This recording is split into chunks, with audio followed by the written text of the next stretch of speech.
je me rends compte que la vie danse. Et l'évidence voudrait qu'on danse avec elle. Qu'elle danse avec nous, en nous, autour de nous, nous n'y pouvons rien.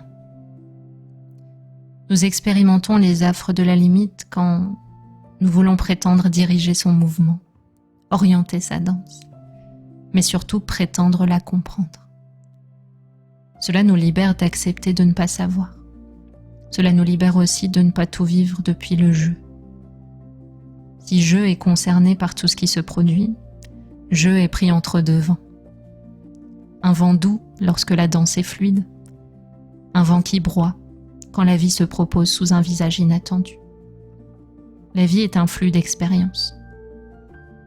Aucune n'est véritablement prévisible. Elle s'écoule comme une rivière. Et nous regardons son cours, impuissants et émerveillés, si possible. Et prévoir finalement n'apporte rien. Voir, en revanche, ouvre une porte.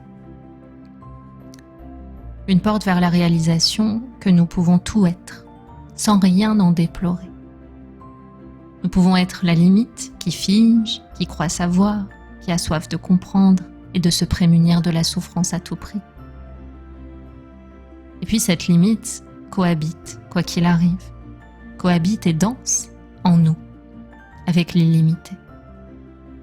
Et nous sommes aussi cette illimité, qui se rappelle à nous lorsque nous sommes défiés de garder un cœur ouvert, quand tout nous pousserait à le fermer.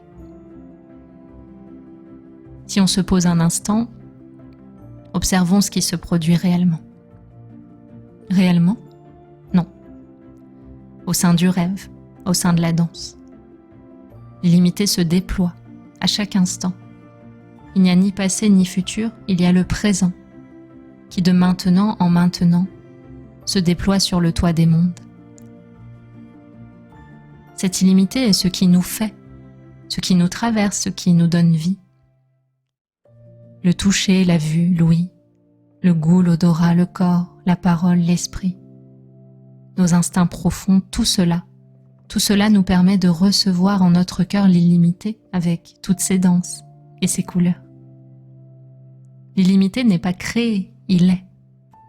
La limite, elle, est créée. Elle est le fruit du verbe, elle est le fruit de ce que l'on croit vrai, qu'on projette, comme des couleurs, sur l'expérience du monde, pour encore mieux saisir ce monde. Et plus on croit le saisir, moins on le comprend. La limite se rend visible quand on agrippe l'expérience parce qu'elle est désagréable, parce qu'on croit qu'elle dit quelque chose de nous, et que ce quelque chose est un manque d'amour. Puis l'illimité fait un rappel. Tu es l'amour. Comment pourrais-tu manquer de toi-même ?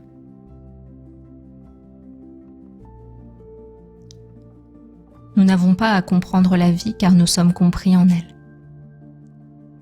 Le savoir peut être remplacé par l'amour et les certitudes par une tendre sagesse.